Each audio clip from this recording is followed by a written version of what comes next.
माझ्या इथे 800 घरं आहे, 4000 लोकसंख्या आहे. तुमचं गाव माझ्यापेक्षा दुप्पट मोठं आहे. 4000 लोकसंख्या, 800 घरं, एका घराला माझ्या इथे 5000 रुपये टॅक्स आहे. किती?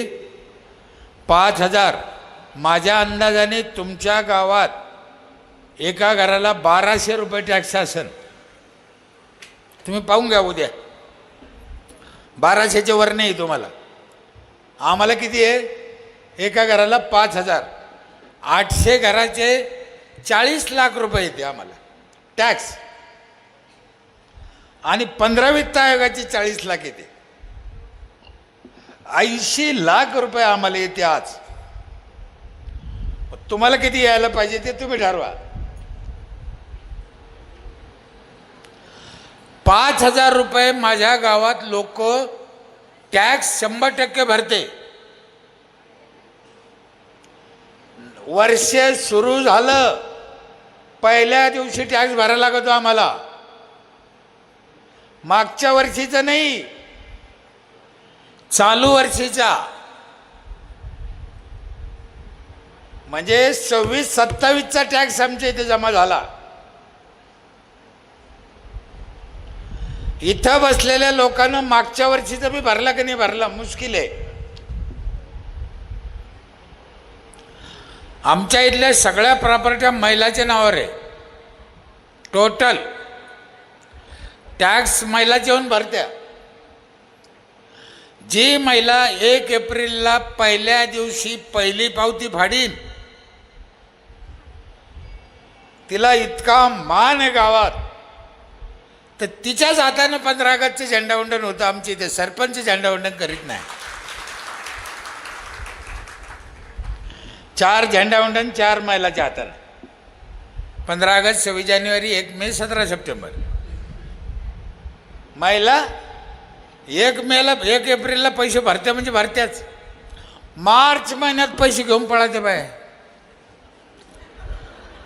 झेंडावंदनचा मान मिळाला पाहिजे. चांगलं आहे ना. गावातल्या बाईनं झेंडावंदन केलं, काय बिघडलं?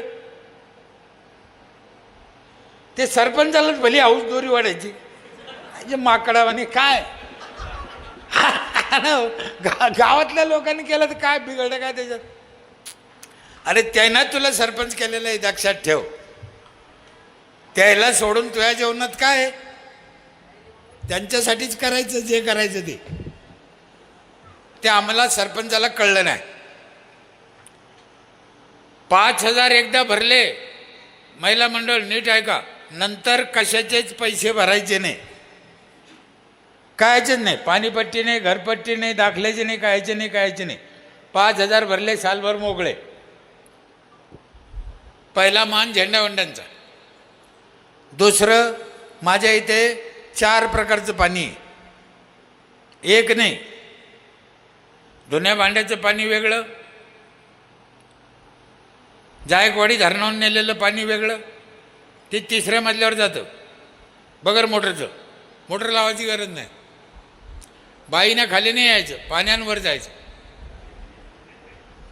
3रं पाणी आहे 20 लिटरचा जार, एका घराला रोज एक. ही जी बाटली आणली हिच्यापेक्षा भारी पाणी आहे आमचं, क्वालिटी. तुम्ही पिऊन पहा. माझ्या गाडीत आहे. मी यांच्या घरी तुमचं पाणी नाही पेलो, माझ्या गाडीतलं पाणी पेलो. 20 लिटरचा जार केवढ्याला येतो साधारण? किती? 15 रुपये धरा. गरीबी लागी किती? 15. महिन्याचे किती झाले?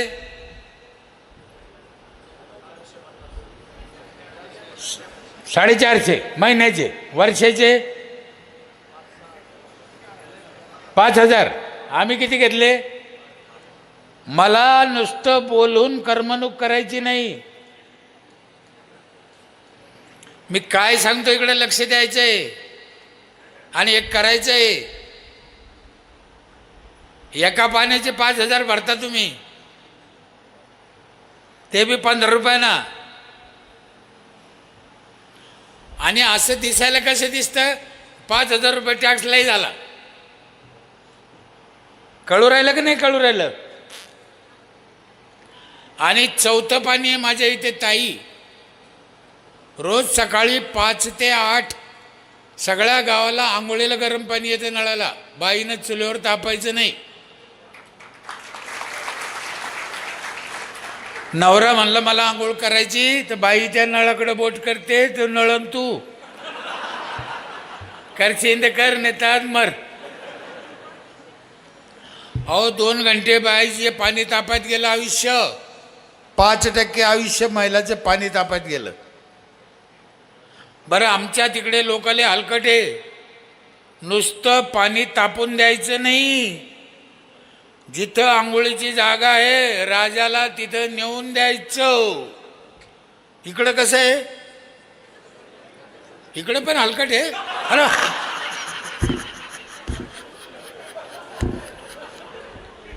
मला वाटलं आमच्या तिकडे हलकट आहे काय. मला अजून कळलं नाही तो माणूस बकेट का नेत नाही. अरे न्या हो. बरं सगळ्या गावचं पाणी तापायला आम्हाला पंचायतला 1 रुपयाचा पण खर्च येत नाही, कारण आम्ही पाणी कशावर तापवतो, सौर ऊर्जावर. आम्हाला 1 रुपयाचा खर्च येत नाही. मग काय हरकत आहे मग गावाला पाणी तापून द्यायला. आम्ही कशावर तापवतो, सूर्यावर. जर भविष्यात तुमच्या गावाला सूर्य आला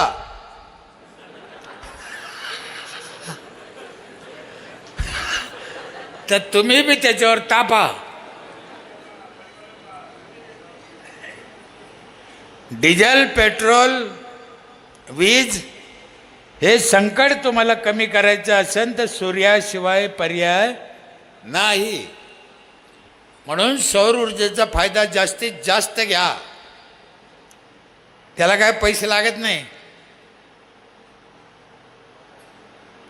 आमची एक पिठाची गिरणी आहे पंचायतची, जी बाई टॅक्स भरीन तिला एक कार्ड देते, त्या गिरणीत तिने वर्षभर दळून न्यायचं, 1 रुपया लागत नाही. कितीही दळून न्या, लग्न करा, साखरपुडे करा, भरडा करा, बैलाचा भरडा करा, कार्यक्रम करा, किती न्या, मोजून आणायचं नाही. पैसेच घ्यायचे नाही, मोजून घ्यायला नाही. आम्ही पैसे किती घेतले हा, लक्षात ठेवा. आम्ही देतो काय काय ते बी लक्षात ठेवा. तुम्हाला जसं म्हणलं बाहेरचं खाऊ नका, भेसळ येते, तसं आम्ही विचार केला बाहेर भेसळ येते तर मग महिलांनी काय करा. मग आम्ही मशनी घेतल्या. हळद पावडर करून द्यायचं, मिरची पावडर करून द्यायचं, धने पावडर करायचं, गोड तेल करून द्यायचं, उसाचा रस काढून द्यायचा, शेवया पापड करून द्यायच्या, सगळ्या डाळी करून द्यायच्या, बटाटा चिप्स करून द्यायचं, बटाटा चिवडा करून द्यायचं. पंचायतजवळ मशनी आहे, धान्य तुमचं, माल तुमचा, मशीन आमची, फुकट. पैसे किती घेतले. हां, सगळ्या गावच्या मोबाईलला वायफाय फ्री आहे. अख्ख्या गावच्या महिलाला वर्षभर सॅनिटरी नॅपकिन फ्री आहे. पैसे किती घेतले हे विसरून जाताना तुम्ही, म्हणून देण करतो. शेती करायचा ट्रॅक्टर आहे पंचायतजवळ मोठा महिंद्राचा, 25% सबसिडी आहे शेतकऱ्याला. म्हणजे 1 एकर नांगरायला तुम्हाला किती पैसे लागते, 2000. आम्ही 1500 नांगरितो. डिझेल ड्रायव्हर ट्रॅक्टर आमचं, 500 रुपये कमी भाव, 5 एकर नांगरलं, किती पैसे वाचले, 2500. नुसतं नांगरलं तर मोगळं वेगळं, रोट्या वेगळा. 5000 घेतोय आम्ही. 40 लाख जमा होते. माझा वर्षाचा खर्च आहे 32 लाख. किती, 32 लाख. लोकाला एवढं देऊन 8 लाख नफा आहे मला. आम्ही कोणावर उपकार करीत नाही.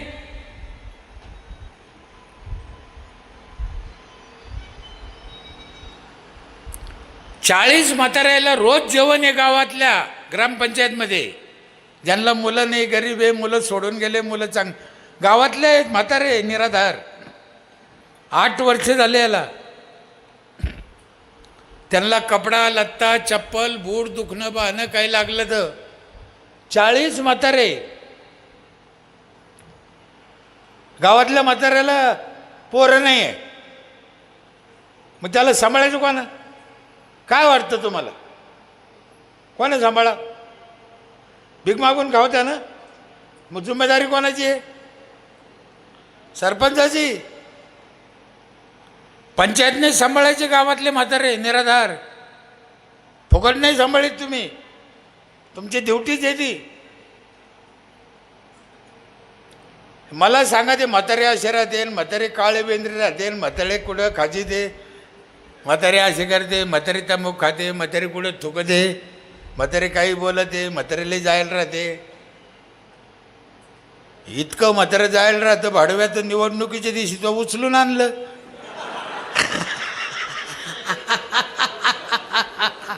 तो बाप होता का तो, होता त्याला उचलून आणला ते काय?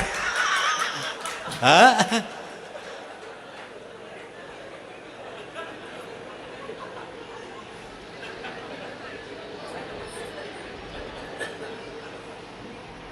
तेच म्हातारा आहे ते, लक्षात ठेव. त्याच्यामुळं तू सरपंच झाला. माझी तुम्हाला हात जोडून विनंती आहे, तुमच्या गावात पण असे म्हातारे आहे जे तुम्हाला दिसत नाही, मला दिसते ते. तुम्ही म्हणत असेल त्यांना गरज नाही, लई गरज आहे, पण ते कोणाला सांगू शकत नाही. अशा लोकांसाठी मंदिरात किंवा पंचायतमध्ये गावाने व्यवस्था जेवण खाऊन केलं पाहिजे. म्हातारे म्हातारे फक्त करावं. अहो ते म्हातारं कोणाला सांगा न हो, त्याचे सुनाचं त्याचं जमत नाही का, त्याची सून त्याची काळजी घेत, ते नाही सांगू शकत. मग असे 50 लोक गावाला लय जड झाले ग. आणि ते नवीन नवीन वाटतं, नंतर सवय झाली काय वाटत नाही. त्या म्हाताऱ्याला जीव लावा तुम्ही, लाय पुण्याचं काम आहे. आम्ही कुठेतरी दुसरीकडे नेऊन अन्नदान करतो. कशाला? आमच्या गाडगे बाबांनी चक्क सांगितलं, भुकेल्याला अन्नदान करायचं, मस्ती आलेल्याला अन्नदान करायचं नाही. ते लागू होत नाही. गरजवंताला द्या. कोणाला द्यायला पुण्य होईन का? 10 वाक्य गाडगे बाबाचे, त्याच्यातलं हे मेन आहे, भुकेल्यांना अन्न. 8 वर्ष झाले आम्ही करतो, आणि आमच्या गावातल्या लय लोकांनी त्याला पैसे दिले. आज माझ्या बापाची पुण्यतिथी आहे, त्या नावाने हे तुम्हाला 2-5 हजार घ्या. आज मा वाढदिवस आहे, त्या निमित्ताने हे 2-4 हजार रुपये घ्या, म्हाताऱ्याला खाऊ घाला. असे किती को पैसे दिले गावातल्या लोकांना. फक्त काय आहे, पुढं व्हावं लागतं.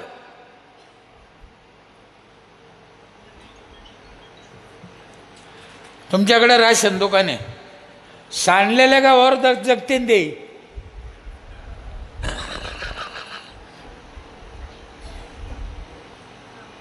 आम्ही फक्त नियोजन करीत नाही आर्थिक. म्हणून सरपंच थोडा अभ्यासू पाहिजे, कपटी पाहिजे, हरामी पाहिजे, ताकदवाला पाहिजे. एका शब्दात सांगतो, तुकाराम महाराजासारखा नको, छत्रपती शिवाजी महाराजासारखा पाहिजे. तुकाराम महाराज चांगले नव्हते का? महाराजाचे गुरु होते तिथं, पण तसा सरपंच नको. छत्रपती सारखा पाहिजे, जसा टाइम आला तसा. साम दाम दंड भेद. महाराजांच्या लढाई आमुष्याच्या दिवशी.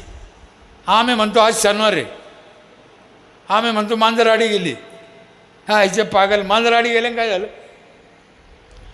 100 मांजरी आडव्या गेल्या तर काय फरक पडत नाही. एक हलकट गावातला आडवा गेला तर गावाचा नाश होतो, लक्षात ठेवा. म्हणून कोण आडवं गेलं याच्यावर ध्यान ठेवायचं. मांजरी आडव्या गेल्या काय होतं? आणि ह्या मांजरी जागी ठेचायच्या. हा ना, याची किव करायची नाही. आमच्या तिकडं रस्त्याच्या कडीला असे कुत्रे बसते, 2 पाय पुढं 2 पाय मागं, 2-2 3-3 कुत्रे बसते. त्यांची काहीतरी मिटिंग चालते, आपल्याला कधी कळत नाही काय चालतं. आणि एखादी गाडी आली, 4 व्हीलर 2 व्हीलर गाडी आली, त्या गाडीची मागं पळते ती कुत्रे. तुम्ही पाहिलं इकडं पळते का? पळते. ते कुत्रे काऊन पळते मला अजून कळलं नाही काय आहे. त्यांना पुरस्कार आहे का? त्यांना पैसे मिळते का? नाही. ते कुत्रे पळते पळते दमते, वापस येऊन उजून तिथं बसते. मी खूप विचार केला कुत्रे का पळाले, मला उत्तर सापडलं. पण एक गोष्ट माझ्या लक्षात आली, किती कुत्रे गाडीच्या मागे लागले, त्या गाडीवाल्यानं कधी गाडी उभा करून कुत्र्याला विचारलं का तुमचा काय प्रॉब्लेम आहे? त्यांना विचारायचं. ते हरामखोर कुत्रे पळतेन पळतेन दमतेन खोत बसतेन. आणि असे 2-4 कुत्रे दर गावात असतेच. ते चांगल्या गाडीच्या मागं लागतेच. ते तिकडं लक्ष द्यायचं नाही, खंडोबा समजून सोडून द्यायचं. काय करता?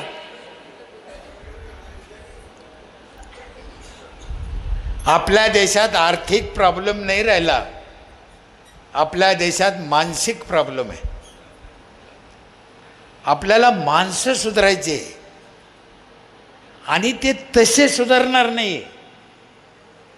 म्हणून मी छत्रपती शिवाजीचं नाव घेतलं. हे सांगून ऐकते का? अरे नको रे बाबा. हे कौरव पांडवाच्या लढाईत श्रीकृष्ण सांगायला गेले होते, त्याचं नाही ऐकलं.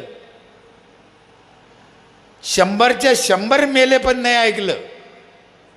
ज्याने श्रीकृष्ण भगवंताचं नाही ऐकलं ते बनकरचंद पेरे पाटलाचं ऐकते का? ते कौरवाच्या अवलदी आज बी आहेच. म्हणून हे सहजासहजी सांगून ऐकणार नाही. यांना नीटच करायचं आणि पण त्यांचं वाईट नाही करायचं. आपण आई होऊन नीट करायचं, त्यांची काळजी घ्यायची, त्यांच्यासाठी करायचं. आम्ही थोडा कपटपणा केला, काहून केला? तू ऐकत नाही ना, मग काय करा. आणि कधी कधी काय होतं, तो माणूस असं का करतो हे आपल्याला कळत नाही. त्याची चूक नसते. हे बघा केवढा फाल्ट आहे, त्याची चूक नाही ना आपल्याला ते पटत नाही. आता यालाच काय हे घडतं बरं का सर. तुम्ही म्हणता त्यानं असं काय केलं, त्याचं चुकलं, आणि त्याची चूक नसते. याने गावाचा नाश होतो, अशा अनेक गोष्टी गावात घडत असत्या. म्हणून आम्हाला हे कळलं पाहिजे की समोरचा माणूस असं का करतो. इतकी बुद्धी आमच्याकडे पाहिजे. त्याच्यासाठी पैसे घेऊन सरपंच करायचं नाही. कर्तृत्ववान बुद्धिमान माणूस सरपंच करायचा. माझ्या गावातली एक जुनी गोष्ट सांगतो, तुमच्या लक्षात येईल. महिला मंडळ बसले, माफी मागून सांगतो, पण सांगणं गरजेचं आहे. 30-35 वर्षापूर्वीची घटना आहे ती. मी गाव हागणदारी मुक्त करत होतो. 3 महिन्यात माझं गाव हागणदारी मुक्त केलं होतं मी.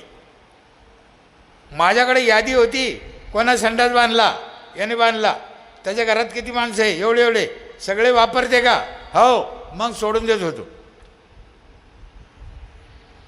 कळलं का काम करायची पद्धत.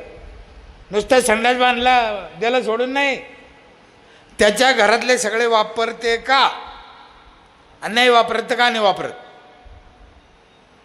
एक एक माणसाचा अभ्यास केला, पूर्ण झालं गाव, तेव्हा मी खाली बसलो. रोज 3 महिन्यात केलं होतं, रोज तेच काम, ओटसोट. एकदा काय झालं, एका माणूस संडास बांधीनं, त्याला सांगितलं बांध बांध बांध. शेवटी तो तयार झाला, पण तो काय म्हणे, मी घरात नाही बांधीत. समोर त्याचं खळं होतं वाडगं रिकाम, तिथं बांधीन. म्हटलं तिथं बांधा, आम्हाला काय तकलीफ आहे. आमची माणसं म्हणे दादा तिकडं बांध. म्हणलं बांधून द्या, त्याला काय तकलीफ, आपल्याला काय अडचण आहे. त्याने खळ्यात बांधला. ही सत्य घटना आहे, मी शपथ खाऊन सांगतो मुलाची. तिथं बांधला. त्याच्या शेजारी दुसरा खळ्यावाला एक होता, तो त्या खळ्यातच राहत होता. ते बी गरीब. घरापासून 200-250 फूट याचं खळं लांब. याच्या खळ्या शेजारी दुसरं एक वाडगं, आणि ते वाडग्यावाले तिथंच राहत होते झोपड्यात. काय झालं, याने संडास बांधला आणि दुसरं जी आज संडासला गेला. एक दिवस गेला आणि दुसरोजी जाईना ना.